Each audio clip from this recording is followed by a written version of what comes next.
We are live. Good morning from Watershed. Can you tell I'm just a little bit excited, moved, stoic? Glad to be here this morning with my partner in crime. Not so close, not so close. From a safe distance away. Safe to here. Let's see, little this, that. There we go. There we go. We have been avoiding each other for 10 weeks. And now we are no longer avoiding each other, right? Does it feel good to be here? It does, in a weird way. Yeah. Your beard is good. So I mean, no better or worse, right? So I got a quarantine cut. Is that what that's this called? past week, like on Wednesday, a quarantine cut. Emily, my wife, trimmed it all. Trimmed it up. It was getting out of hand. She didn't have a lot to do there, but anyway. That's exactly right. Good morning. We're here, right? Yeah, so good morning. We're glad you're here at Watershed. My name is Matt. I'm one of the co-pastors. We're just in our own little world here. We're just catching up. And hopefully you can do that too. You can actually go online. Actually, you're already online. But in the comments section, why don't you let us know where you're logging in from, right, Austin? Let us know that you're here. Say hi to each other this morning. We have been thinking about when do we come back, at least at this level, right? When is it safe enough? When is it appropriate enough? And so we decided this Sunday was the Sunday. And so there's just a few of us here. In fact, we should probably introduce you to our team, right? Why don't you guys come on up? No, I'm just kidding. Stay where you are. Blair is like 20 feet away. Adam and Abby Faye are all the way back in the booth there. And Des Smith, the Desminator, as we like to call him, is running sound. So, yeah, we're here. We're here.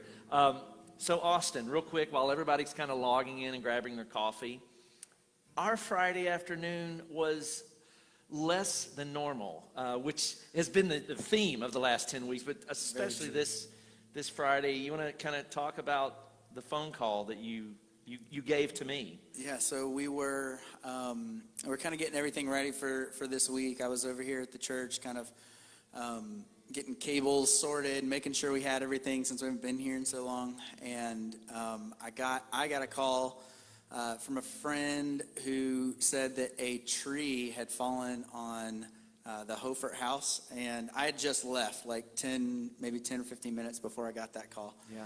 And I had seen Matt's car here before. I hadn't talked to him or anything, but then so I called him and said, hey, have you talked to Scott or Matt? You know, what's going on? And immediately you kind of hung up the phone, and then I'll let you take it from there. Well, yeah, I said, I just talked to him a few minutes ago, and he said, well, there's this storm blew through. You saw the storm, and I jumped in my van, and you couldn't even get into their neighborhood. There were, I think, 10 massive trees. You're seeing some photographs now of their house and what happened. And I had to park a block and a half away, and I just got out of my van and started running towards their house. And thank goodness everybody was okay. There was no injury or loss of life. I know that wasn't the case in a couple of other neighborhoods in Charlotte. And so we're just want to continue to send out our condolences and sadness towards those neighborhoods and those folks. But I saw Taryn walking down the street, and she looked like she had just stood out in the rain for the last 25 minutes, which she had. And I'm pretty convinced, and you can judge me for this if you want to, but there wasn't any social distancing. It was, oh, you come here, you. And we kind of hugged, and no, we didn't just kind of, we hugged. It was a little scary, but they're well. They're working through the process of what it means to get two giant trees off their house, and they wanted to just make you guys aware of how much they were grateful for just the outpouring of love and compassion and the offer to help. There's really nothing to do right now. Scott told me this morning they're just kind of waiting for some of the process to take place. But just again, they wanted to say thank you this morning. So felt like a dodge bullet there, right? Yeah, for sure. You have been taking on the daunting task, you and Taryn actually, of of trying to show up in this space musically. Music for 15 years has been like this really important part of who we are. What has that been like for you guys? Can you just, and I know you got a song this morning, so maybe you can kind of weave all that together.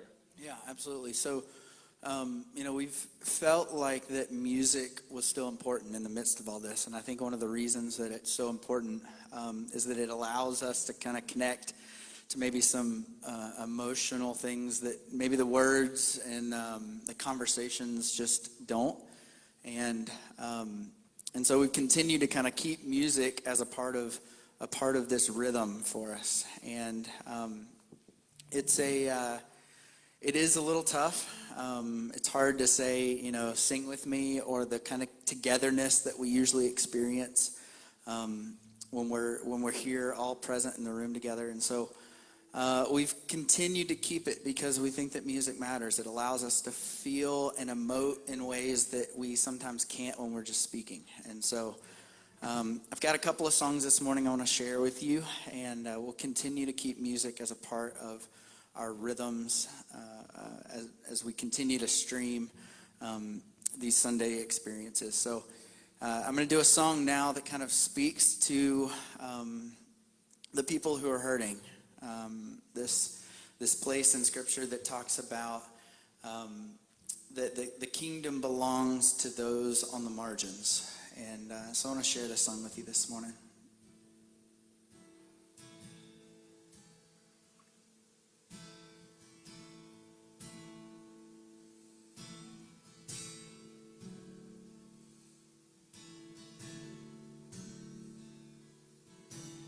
Blessed are the ones who do not bury all the broken pieces of their heart. Blessed are the tears of all the weary, pouring like a sky of falling stars. Blessed are the wounded ones in mourning, brave enough to show the Lord their scars. Blessed are the hurts that are not hidden, open to the healing touch of God. The kingdom is yours. The kingdom is yours. Hold on a little more. This is not the end. Our hope is in the Lord. Keep your eyes on Him.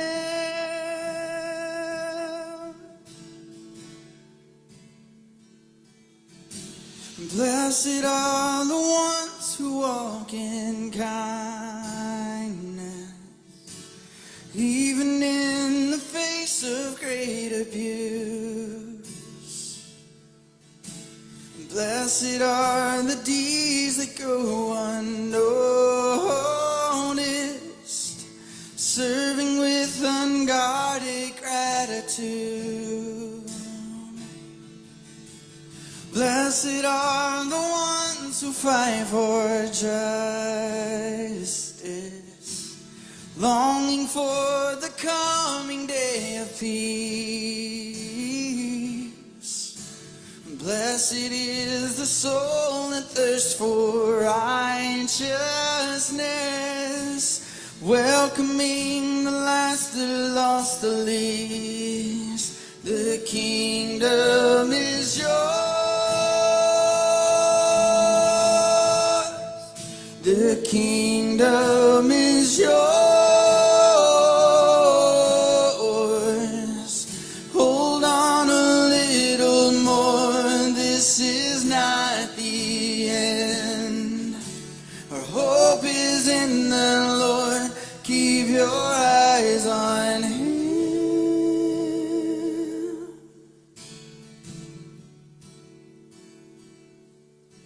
Blessed are the ones who suffer violence, and still have strength to love their enemies. Blessed is the faith of those who persevere, though the fall have never known defeat.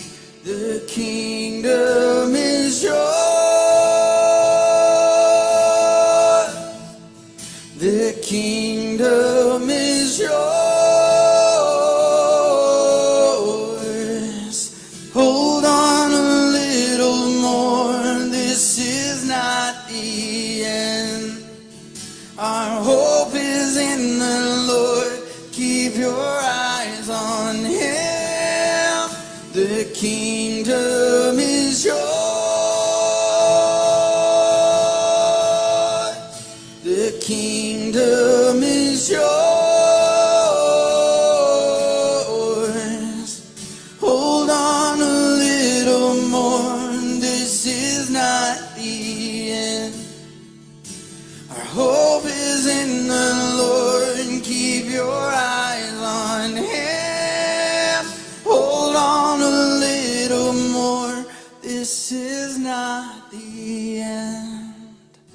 Our hope is in the Lord, and keep your eyes on Him. Hold on a little more. This is not the end.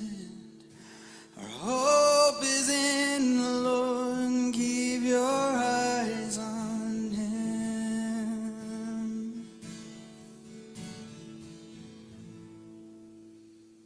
Thanks, Austin. Can I just pray for a moment? I feel like that might be appropriate. There's something about not being in the same space that leaves you ambiguous in how to even function conversationally with your community. So much have we taken for granted in our lifetime, and really the last decade and a half, I think, here at Watershed. And it'll be interesting to see who we are post whatever this is, right? But I feel like one common place that we can all show up together here for just a moment is just standing in this place of humility and longing with God. And so, God, this morning,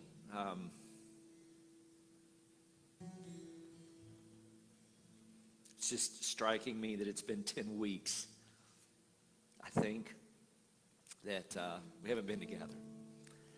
And we're grateful, tons of gratitude for the way that we have not forsaken the blessedness of the assembly, as it says in the scriptures. Like, there's something unique that only happens within the context of relationship and assembly.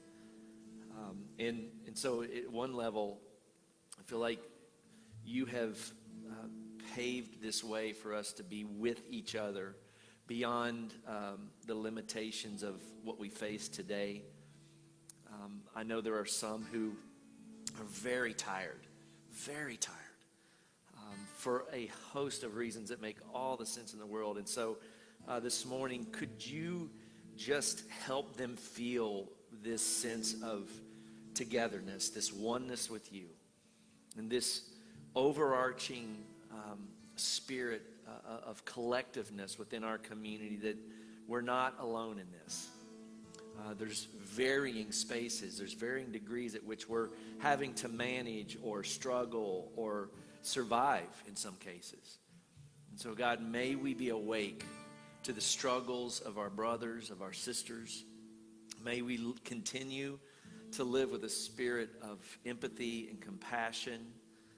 May we be willing to sacrifice, to be willing to allow our lives to be interrupted or disrupted in a season that is full of both. And God, we long for and look forward to a season when the new thing is resurrected out of this, what feels like a death process. And God, we long for this. We wait patiently. In some ways, this is our faith.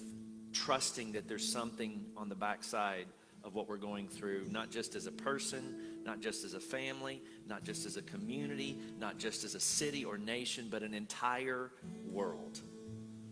And it's that type of faith that we lean into in the name of Christ this morning. Amen. So in just a moment, we're going to be joined by Brit, Barron. That part will not be live, just spoiler alert. Some of you might be thinking, wait a minute, this hasn't been live all this time? Maybe that's what you've been thinking, but no, we're going to hear a conversation that we had the opportunity to have with this new friend. You probably aren't familiar with her, or some of you might not be, but man, she's a pastor, theologian, artist, author. She's got a new book coming out. I know she's going to talk a little bit about that. But one of the things we wanted to be transparent about is this morning's conversation is rich, but it is very adult. Probably like a PG-14-ish. So if you've got little ones in the room, just want to make you aware of that coming down the pike. Also, we're continuing to try to figure out ways to help people connect. And so I just want to mention a few ways that might be opportunities for you. As you're trying to figure out what does it mean for me to be a part of a community that doesn't physically gather. One of those ways is through our Q&A that happens almost every Tuesday night. I think there's been a couple times that we've taken off Tuesdays, but this Tuesday night at 7, we're hosting a post-Sunday morning conversation around some of the ideas that Brit are going to talk about today. And then you can sign up for that. All of this can be signed up for in the comment section. But then also, there's something called Shed 101 that's going to take place the first Monday. I think it's June 1st at 7 p.m. If you're brand new to Watershed, normally we have this experience called Preface that helps you kind of find traction, and it's an on-ramping experience where your spiritual, religious life kind of dovetails with ours. Well, we're still trying to figure out what that looks like moving forward, but in the interim, Scott and I want to meet you. We want to hear about where you're coming from. We want to field questions and tell stories. And so we did this about a month ago, and I think we had about 13 or 14 people, and it was awesome. Made some new friends in the process, and we had some folks that kind of met each other in that space. You can sign up for that as well for June 1st on Monday night. Again, that's 7 p.m. And we'll get you the Zoom link and get you all set up. Also, we are piloting a new learning environment. I'm really excited about this. So if you've been around for a while, the way that Watershed has, I guess, evolved, in part, that evolution has been because of our relationship with the Scriptures. I know that might be shocking to some of you, but the lens through which we have engaged the narrative, the ideas, the authors, the trajectory of the Bible has gone through monumental change over the last decade and a half. And what we're realizing is that, as people come into our community and they begin to feel like for the first time or maybe for the first time in a long time, a re-engagement with God, with Spirit, with Christ, they're actually drawn back into the Scriptures. And so we're calling this learning environment, reclamation, which is actually one of our pathways here at Watershed. You can go to our Watershed website and look at what we believe, and there's actually a whole piece written about reclamation. But essentially, we want to spend about 6 weeks. We're asking people if they would like to spend 6 weeks, and it's a learning environment. So there's some learning, some teaching on the front side, and then there's dialogue and discussion that's integrated. And we want to help you develop a lens to read the Scriptures in a way that allows us, honoring the voices of the past and the authors of the past and those who come in our tradition or have been a part of our tradition for years. We want to honor that, but we also want to learn how to speak of God and Christ in fresh ways for our time and our day. And so if you want to be a part of that, we haven't even really talked about it publicly, and I think there's already like 14 or 15 people signed up, so you might want to get in there as quick as possible. That starts June 3rd, Wednesday evening, 7 p.m. Would love to have you be a part of that. Also, if you are a student, if you have, or you're a family that has a junior or senior high kid, tonight's Netflix, what was that? Tonight's Netflix party is going to be postponed because it's Memorial Day. How are we doing back there? The lights are flickering. Are we good? Okay, just want to make sure we're still alive. Where was I? Awesome. Netflix, yeah. Students. Yeah, if you want to be a part of that, moving forward, again, you can go to our webpage, student webpage, on the Watershed webpage, and hear more about what's coming up over the course of the next weeks. Tuesday night, we re-engage. I think the students are going to re-engage with a Netflix watch party. And then next Sunday night, they'll just continue having their time together via a Zoom call. On that note, if you are a rising sixth grader, usually this time of year we're ushering kids into the next phase. And so if you're a fifth grader, you're moving up into middle school, normally this time of year. Well, in the name of trying to do that virtually, on June 7th, that's the first night, that's a Sunday night, that we want to invite our rising sixth graders into student ministry. And we've actually got a special guest. It's a friend of ours by the name of John Austin. He's been in and out of Watershed for the last 15 years. He's kind of lived all over the country, so when he's around, he's often been a part of who we are. But John is world famous, literally world famous, as the backwards talking guy. And he can take a statement and speak it phonetically backwards, Austin. You should try it. Right? Well, people have a hard time understanding me when I'm talking forward. I have a hard time understanding me talking forward. But he can phonetically speak backwards, and then he has this gadget that allows him to play it forward, and it comes out sounding like it was supposed to, which probably makes no sense until you experience it. But he's been a part of Germany's Got Talent. He's auditioning for America's Got Talent. He's been on TV. He's been on radio shows. He's going to engage our students, and he's going to field requests. So it's going to be fun. I might actually have to crash that party myself. Also, big shout out, huge shout out to our greenhouse kids. Our greenhouse kids tore it up this past week. They were invited to make 100 lunch bags. Is that right? 75 lunch bags, and we ended up with about 100, right? 100 lunch bags with a couple of hundred sandwiches to help support the work of urban ministries who are trying to feed all of those who have been displaced because of the pandemic and are living in a tent city close to Uptown. And so kids, thank you for leading us in our community. I'm so proud of our families and our kids that said, look, we're going to take this on. If this is the heartbeat of who we are that's coming after, you and I are in rocking chairs and, just watching this all take place, then we are in really good hands. And so I was so excited to hear our families doing that. Thank you guys for doing that. It was an honor for us to be a part of our city effort to make sure that people are being provided for. And if you're wanting to be a part of future endeavors, as we're continuing to try to figure out how to help people here locally during this time, if you email David Roberts at david@watershed.charlotte.com, then he'll get you in the flow of that sort of thing. And then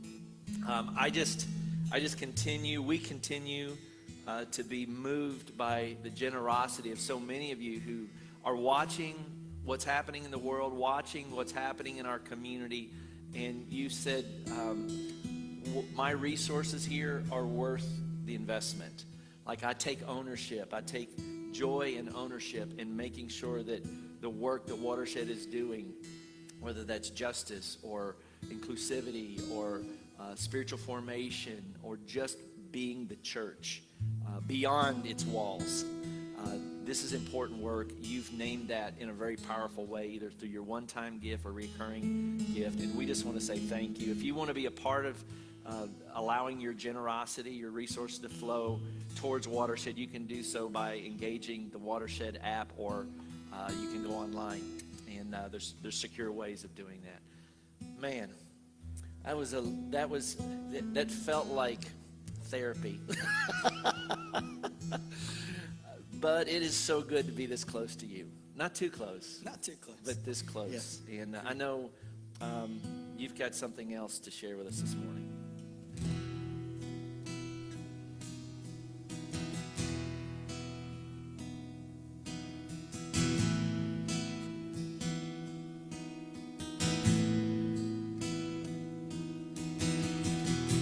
Had our share of the pain, of the clouds and the rain.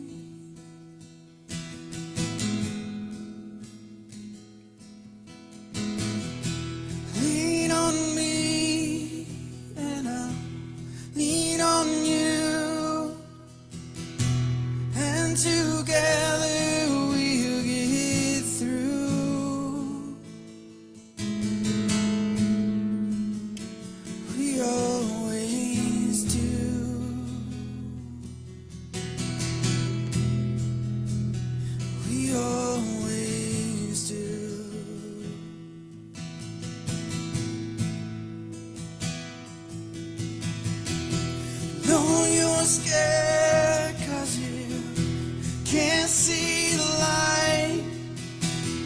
You toss and turn through the night.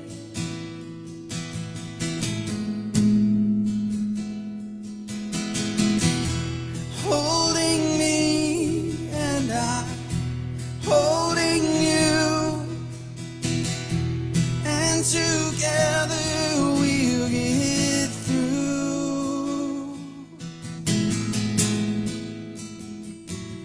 We always do.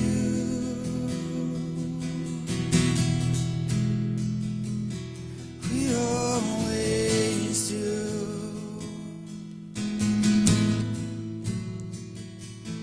We always do.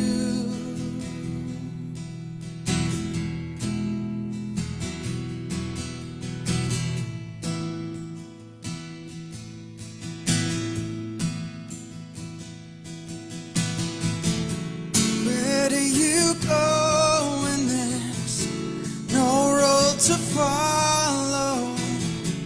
Faces look hollow, only strangers to you now. Where do you turn when this living starts to burn through the layers you learn to wrap around your heart somewhere? Turn to you. I always do.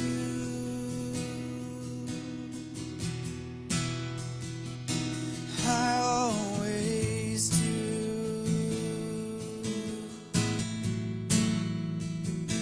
I turn to you.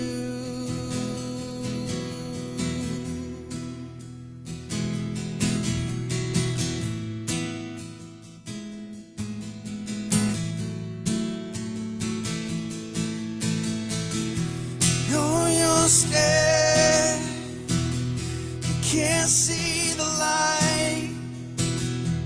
Got to believe it's gonna be alright.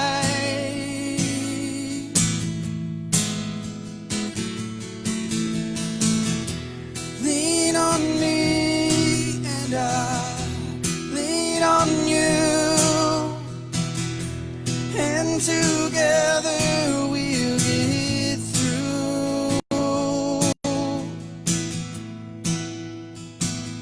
We always do.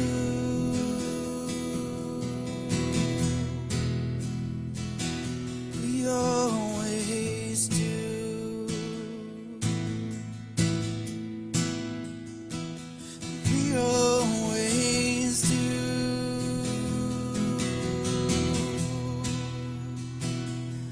Make it through. We always do.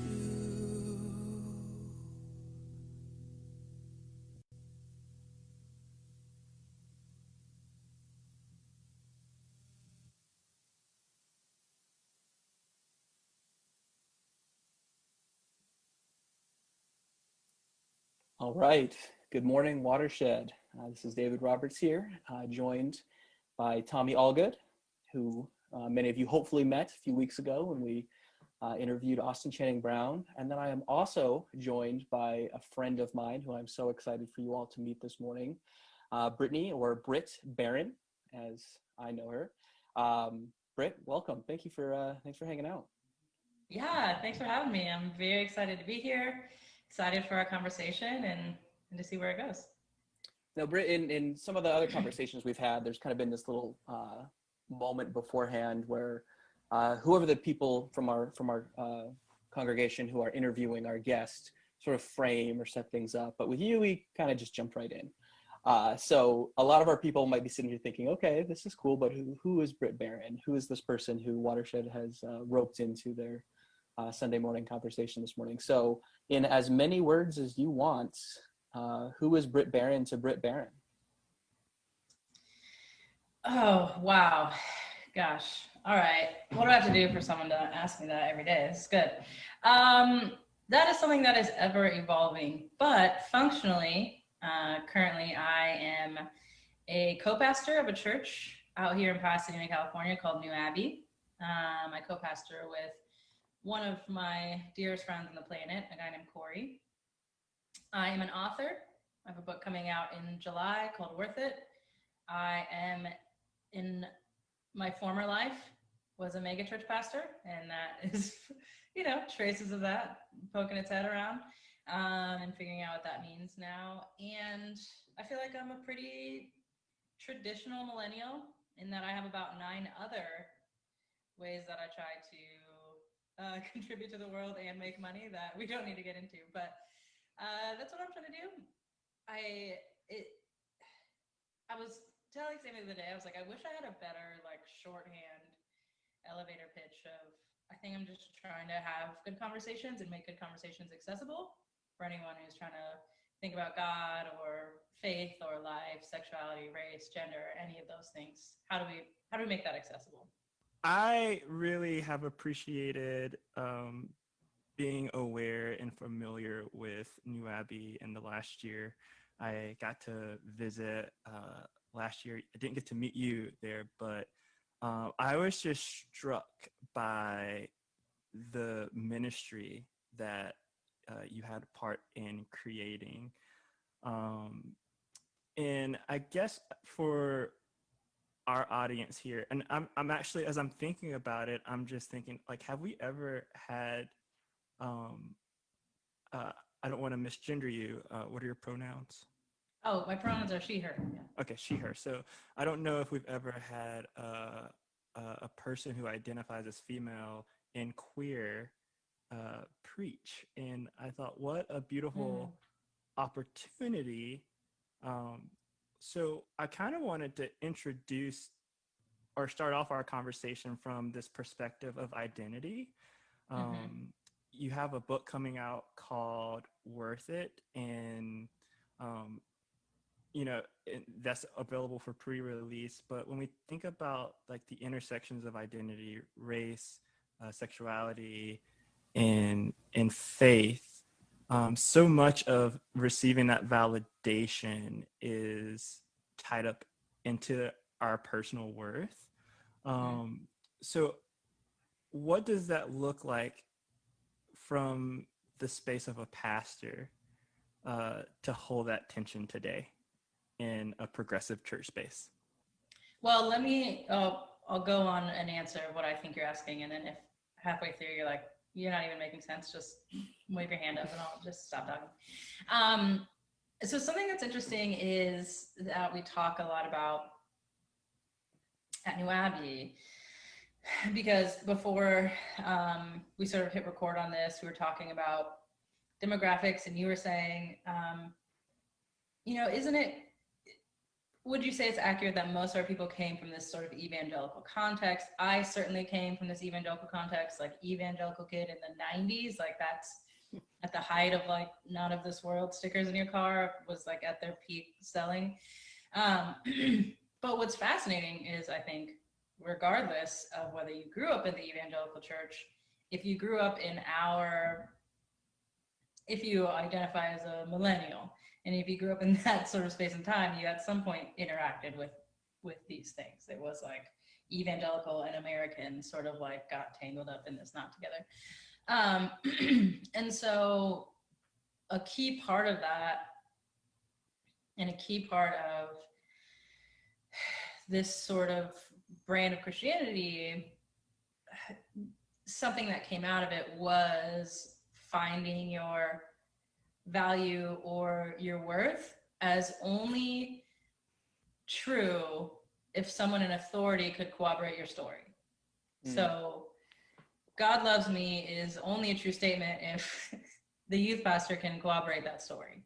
Or I feel good just the way I am is only true if my pastor says it's true, or the leaders, or the deacon, or whoever's in authority in that context. That just became this narrative that stuck. It's you feel good about yourself? Well, that doesn't matter. Someone else needs to feel good about you too, right? And so those were sort of some big big threads that got tied in my own life, and that I saw get tied in the church. And then even as I made my way into becoming a pastor at a mega church, saw myself even beginning to weave, which I felt uneasy about, right? Connecting these of like, I'm the person with the microphone, so I must have the more access to God, is how it works. You're the pastor, you have to have all the answers. Yeah, I have to have all the answers. You have to believe all the answers. God is somehow speaking through me more than God speaks through anyone else, because the state, you know what I mean? Like, you're the fog. I don't know. So what we've done at New Abbey, what has been our challenge that we consistently fight, is to de-authoritize ourselves. Corey and I are constantly trying to de-authoritize ourselves. We are the people who are afforded the time and the energy to read and write and research. We get to create these conversations. It's such a privilege. We feel called, which isn't a word I like, but we feel these things, and none of those in any way give us more access to God than any one person in our community. What we're trying to say is, how do we create conversations so that everyone in this room realizes that every single person in this room has as much access to God? So, but with that, something that's fascinating, which I think is gonna get to your question, but we find ourselves in this constant battle. So I had someone ask me recently, how do you defend your sexuality and your spirituality? And I was like, I don't. Who am I to whom? Like, what are you even talking about? That's not something I'm gonna do. If you don't think I can be queer and Christian and a pastor, then don't go to my church. You know what I mean? I don't know what to tell you. I refuse to spend my time defining myself by what I'm not, or defining myself to what I can be to someone who has no authority in my life. And as we pastor this church, as we move this community forward, we are constantly bombarded, and we have made a decision. How we talk about it is, we say we have graduated, right? So when you're in school, you got to ask someone to do everything. You got to ask someone to go to the bathroom. You got to ask someone if you can turn in your test late. You got to ask someone to do everything. And then you got to meet all the criteria. And then when you meet all the criteria, at the end of the day, you're going to get a handshake. The handshake, they're going to hand you a degree. And that's who you're working for. You're working towards their acknowledgement of what you've done. They get to tell you that you have earned it. And at the end of the day, we keep telling our church, like, we've graduated. We have graduated. There was no one's approval that we need. And I think that's really hard for the progressive church space, if I'm being honest, because although I feel like we've all graduated, I still feel like so many of us are working towards the approval of that system and working towards defending ourselves to them, when why, right? And so, when the Methodist Church makes a decision, or these things happen in the world, and everyone's, is this what our sermon's going to be about? Are we going to address this on Sunday? And, we've had a lot of times where we're like, if you are in any way connected to our church, you know exactly what we believe, but we're not going to spend our time talking about what we're not, and we're not going to spend our time justifying ourselves to get approval for a system we don't even want to be a part of. And that's been a really hard tie to break for ourselves and for the people in our church.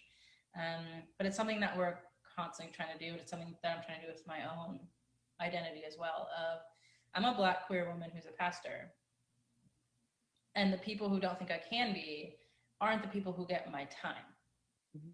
We talked about this a little bit before we hit record, but I see, at least from the outside looking in, some parallels between Watershed and New Abbey, and at least insofar as, if someone's just kind of looking at our churches, maybe looking at our website, maybe visit on a Sunday, or now I guess watch a Sunday morning stream or something like that. Right. What they're going to see is kind of this low church aesthetic. And by that, I mean, we got guitars, we got people wearing clothes like what we're wearing right now and stuff like that.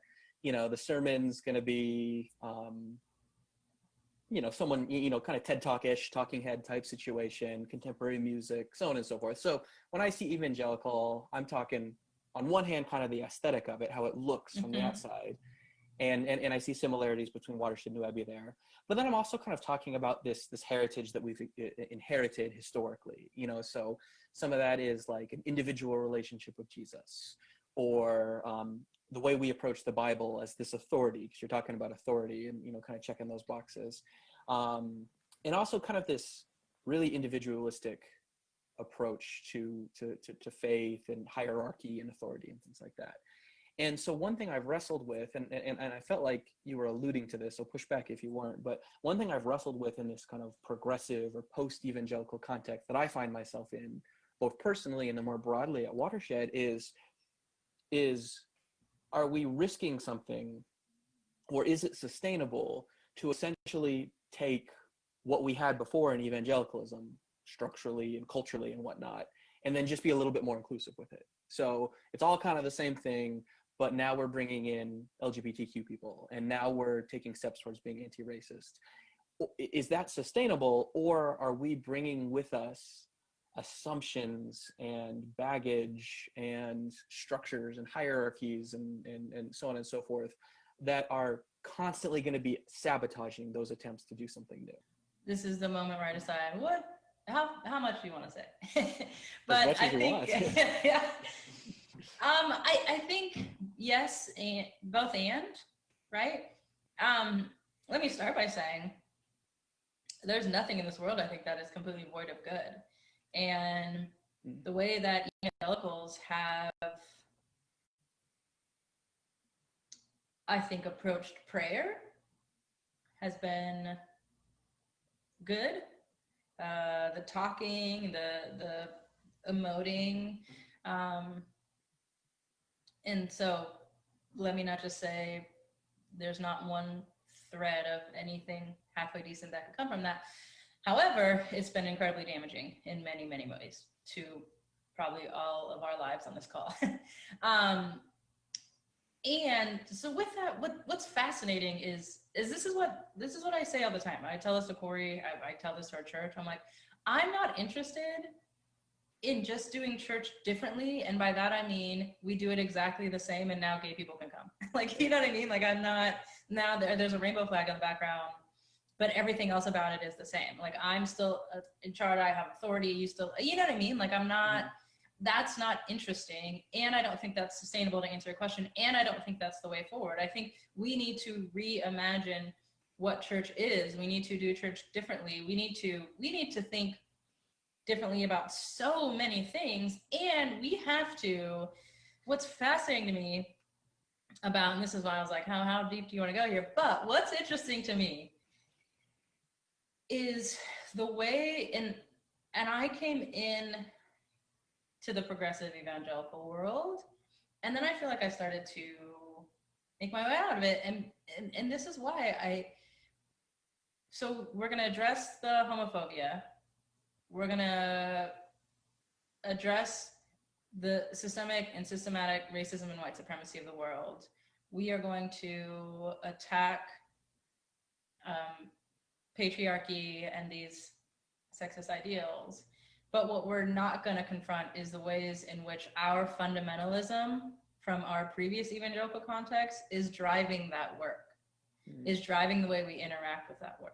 This is what I'm saying right now is the exact reason I am not on Twitter. I literally, Twitter to me is what is it? I don't know. But it's, I literally am like, I don't want to, like, we're using different words, but we're saying the same thing. We are giving a message that says there is an exclusive club, and if you don't know the words to get in, then you're not going to be in, and we're going to drag your ass through the mud on your way out. So it used to be, don't have sex before you get married, or we're going to drag you out of this youth group.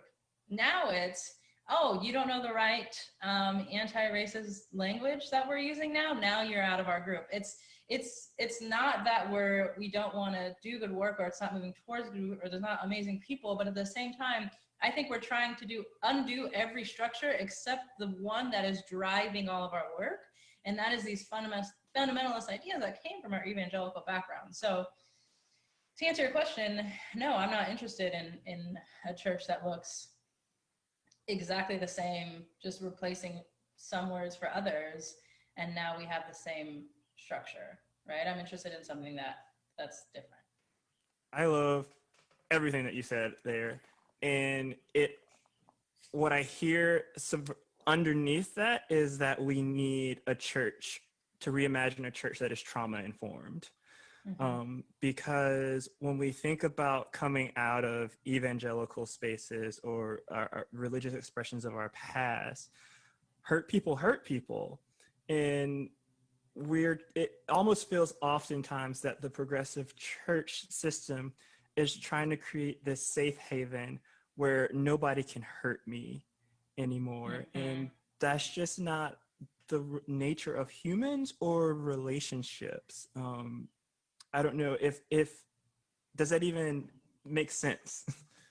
100% that makes sense. And this is something, it's a mantra we say at New Abbey almost every week. We say, hurt people, and transform people. And what we're working towards is transformation. But that's so hard. Do you know what's easy? Like prosperity gospel.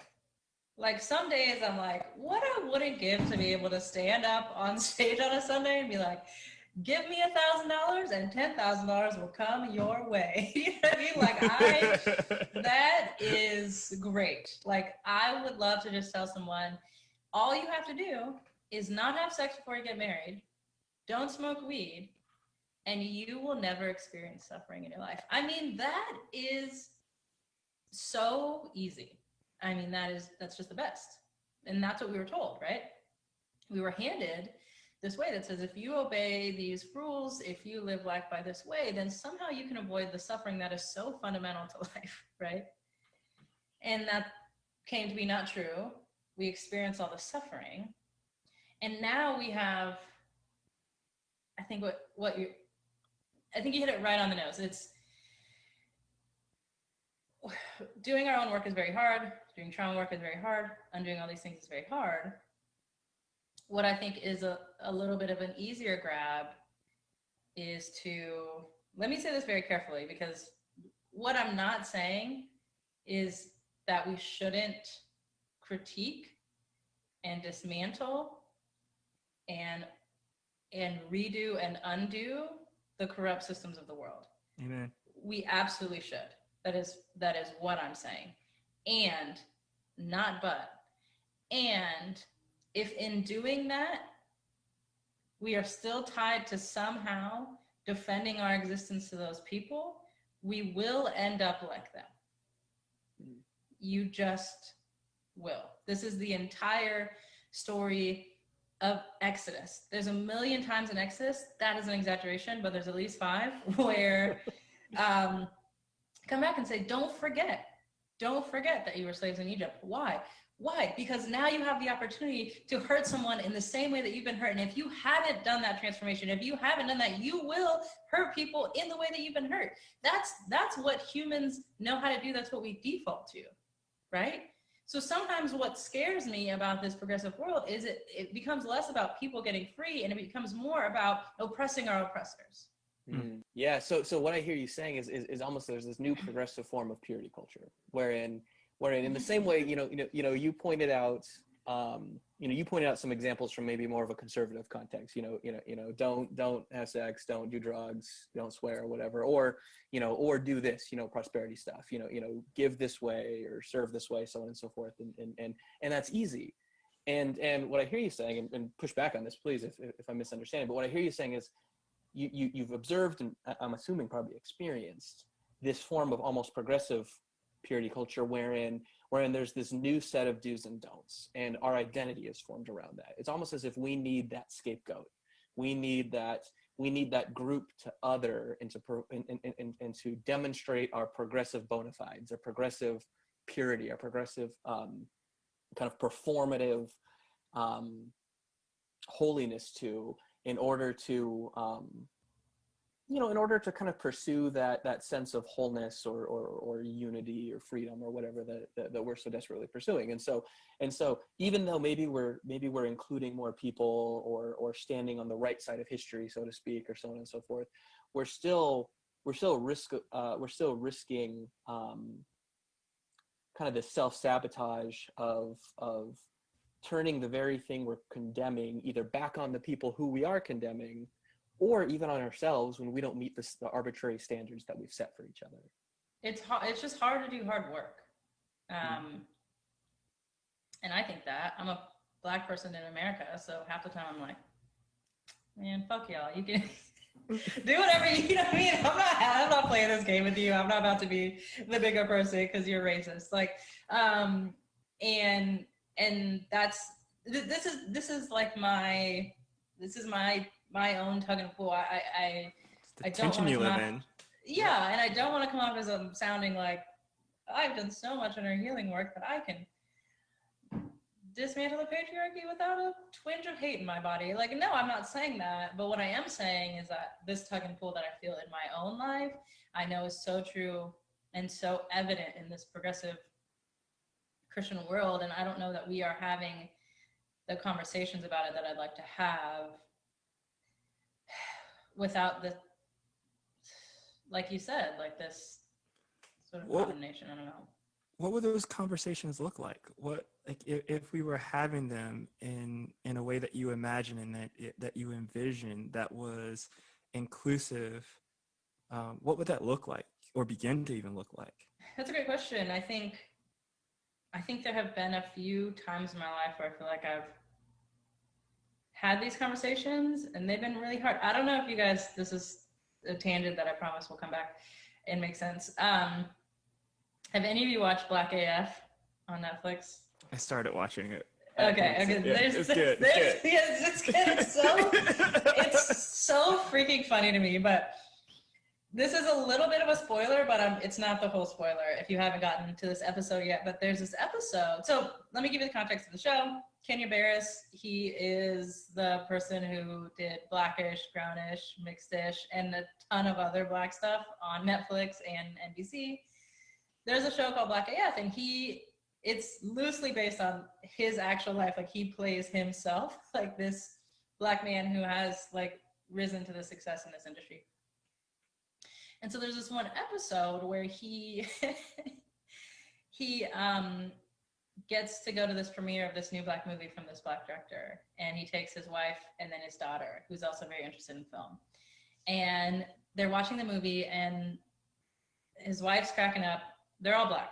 His wife's cracking up, and then him and his daughter was like, "That movie was garbage, right?" And they're like, "Yeah, that movie sucked." And then the movie just starts taking off. It gets like a 99% of Rotten Tomatoes, and he's like, "What is going on?" And so like he asked like the team of his writers, like, "Did you like that movie?" And all the white writers were like, and then like he finally gets it out of them. They're like, "No, but we can't critique it because we're not gonna go down like that." And then the Black writers on his team were like, "Yeah, like we're not gonna critique it either because like we're just gonna support it because it's Black, right?" So then he gets on this phone call where he has like Issa Rae, Ava DuVernay, Lena Waithe, like all these like Black Hollywood moguls, and he's like, "Are we in a place where we can't critique our own shit because like we feel like so," you know what I mean? And they have this like Zoom call moment that ends up like blowing up and actually going really awful. But like literally was my favorite, and it gave me so much joy to watch. And because that's what I imagined. Like I'm like literally like I'm like, have we gotten so, I don't know what it is that we can't even critique our own shit? Like we can't have these conversations with one another. Like we can't be in a room. Like we can't have that conversation is how it feels.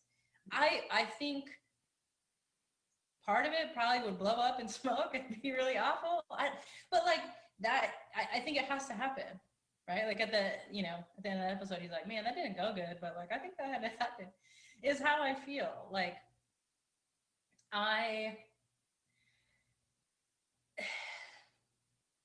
let me see how to say this. I don't, to answer your question, I don't know. I don't have all the answers.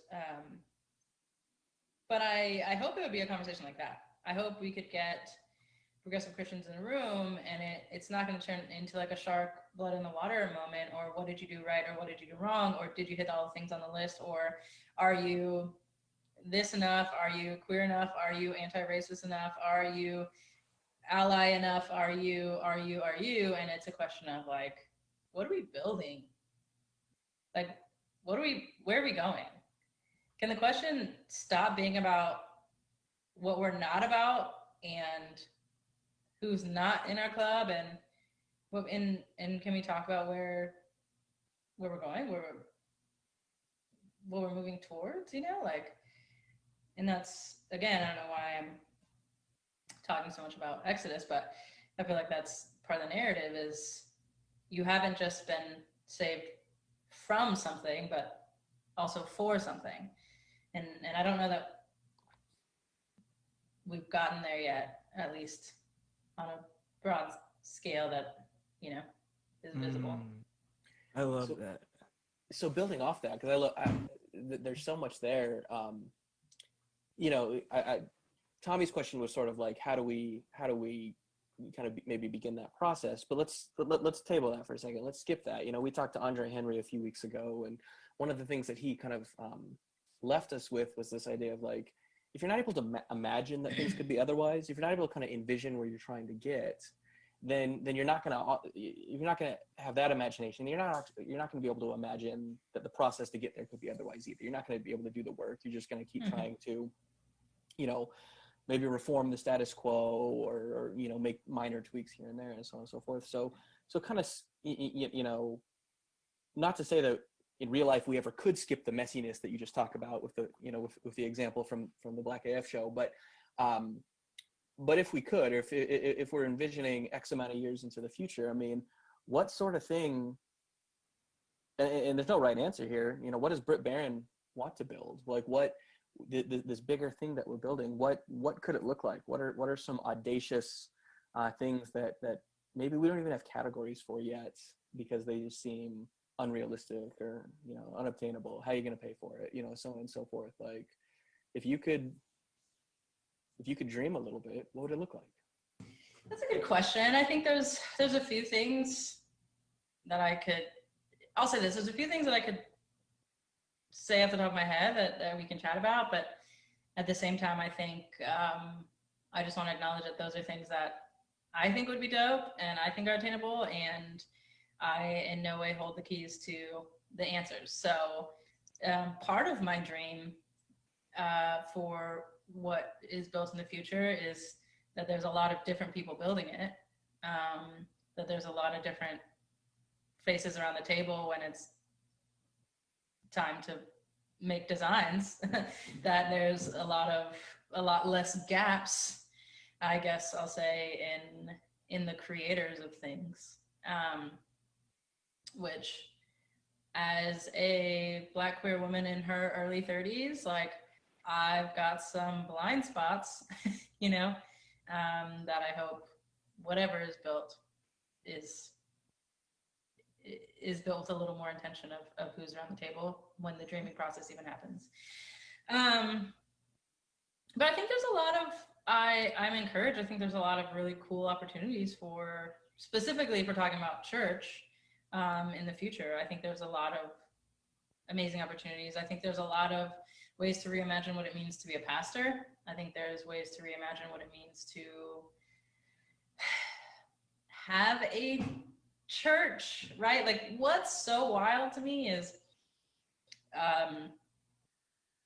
we would have like never thought to do online church until like coronavirus, and now we're like, oh, that's interesting. You know what I mean? Like, we're finding ways. Like, I wouldn't have been able to come to North Carolina this weekend. You know what I mean? Like, there's tons of opportunities that are really cool. I think we're going to start seeing really amazing opportunities as we leave, specifically, and this is something Corey's really passionate about that has sort of rubbed off on me in terms of like property. I think, here in Pasadena, that we're part of the San Fernando Presbytery, and I mean, we as a the city of Pasadena, not our church isn't Presbyterian, but the San Fernando Presbytery has, I think, 52 buildings, and like 40 something of them only have 12 people like left at those churches, which comes to a total of like literally hundreds of $1,000,000 in Southern California real estate.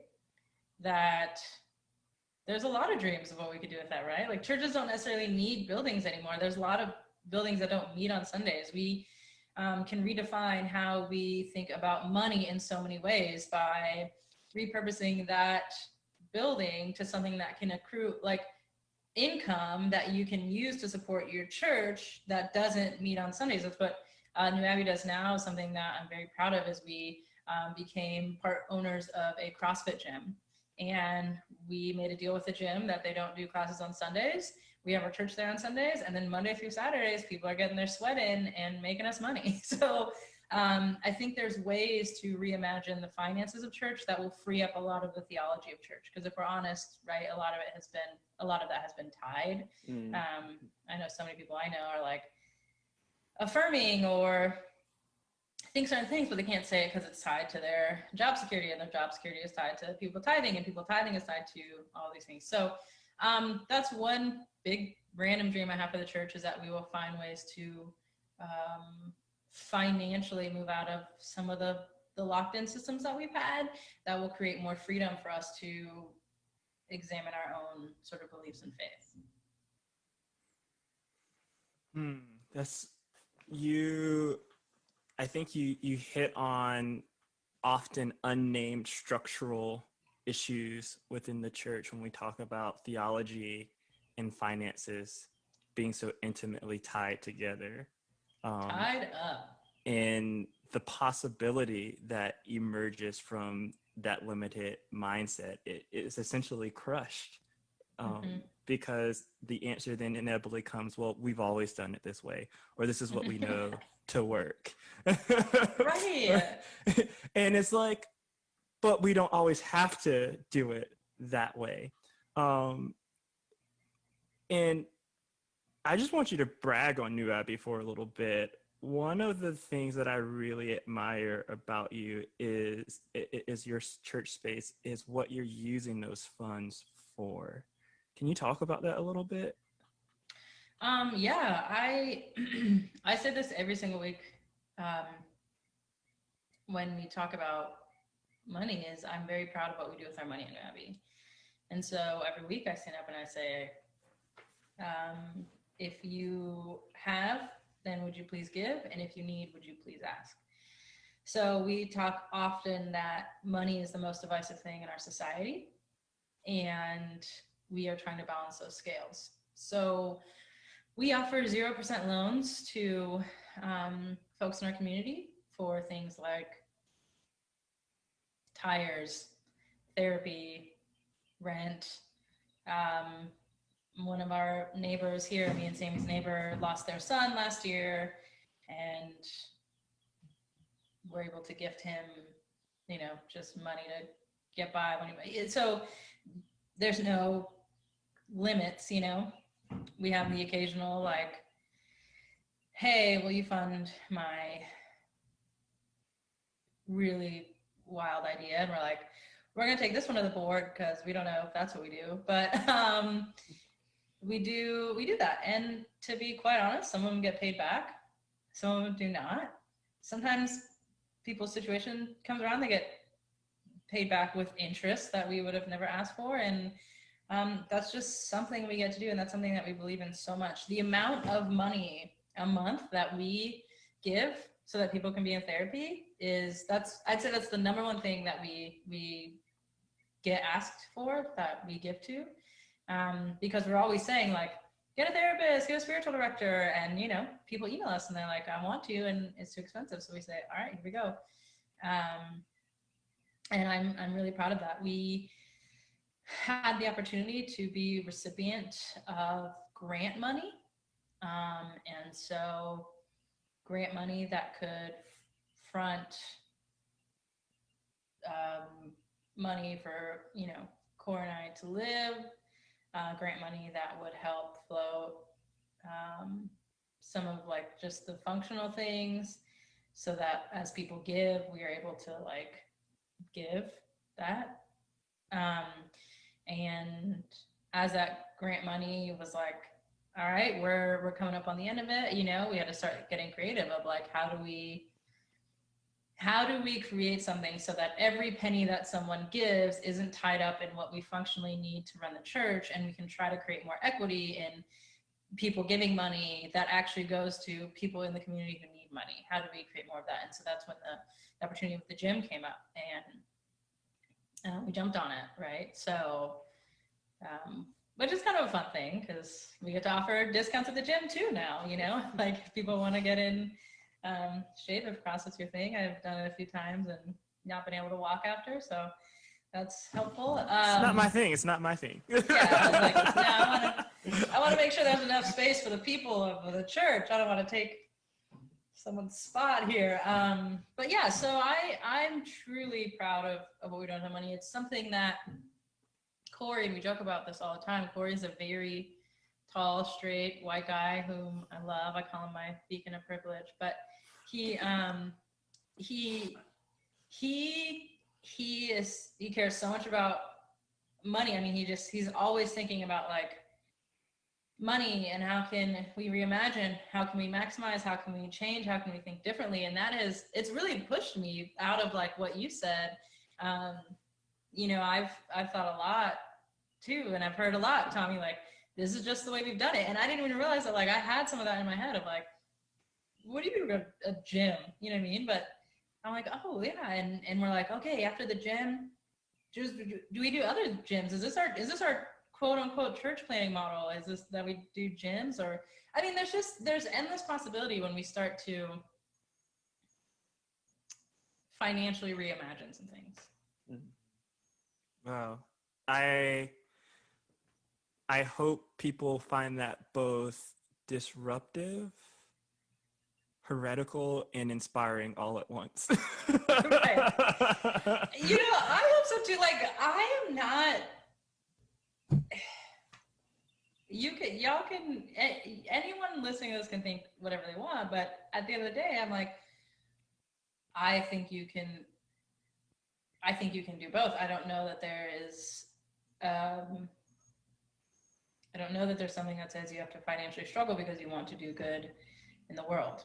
I don't, you know, your organizations need that, and I want the people. I don't want that for the people in our church, like going broke because they've got to give to us because we can't keep the. You know what I mean? Like, I don't know. And part of that's probably being in LA, and there's a hustle mentality that has its pros and cons for sure. But it's definitely influenced us in how we approach it. You know, I feel like we're kind of just scratching the surface with this conversation. And so for those listening here at Watershed and anyone who else is tuning in from wherever else, and they're like, oh, this is awesome. I didn't know about Brit before. I want to follow along. I want more. Obviously the book's coming out. Like, how do people, obviously not on Twitter, how do people, not necessarily stay in touch with you? Because I don't want you inundated with people you've never met before, but how do people keep track of the work that you're doing, the work that New Abbey's doing, so on and so forth? Yeah, my name is Brit Barron, 1 T and 2 R's, and you can find me on Instagram at Brit Barron, BritBarron.com. You can find newabbey.org if you want info on our church. I will give you a heads up. Our website is it's almost intentionally simple. Vague. Yes. Refreshingly simple is such a good way to. There's nothing on it, to be honest. But you can go ahead and look it up if you want. You can catch us all those places. If you're, we're on the East Coast, they're on the West Coast. If you're looking for, something else to do on Sunday after your Watershed stream is over, want something a little bit later in the morning, definitely check out New Abbey's. And if you're ever in the Pasadena, LA area, highly recommend heading over there and saying hello. God willing, when we're able to actually check things out again and travel across the country and whatnot. If you're in the area, know that New Abbey is there and that they would love to meet you. Yes. So Brit, thank you. Tommy, Good to see you as always. Always a pleasure. Watershed, thank you for joining us this morning.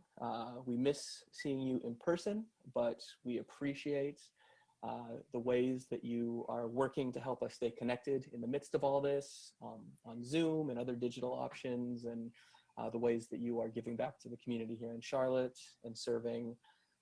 Thank you for that. Thank you for your diligence, for your faithfulness, and we continue to hope that we will see you in person again very, very soon. So happy Sunday, y'all. See ya. Wow, that was incredible.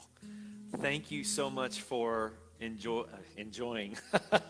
I enjoyed it. Thank you so much for joining us this morning with our conversation with Brit.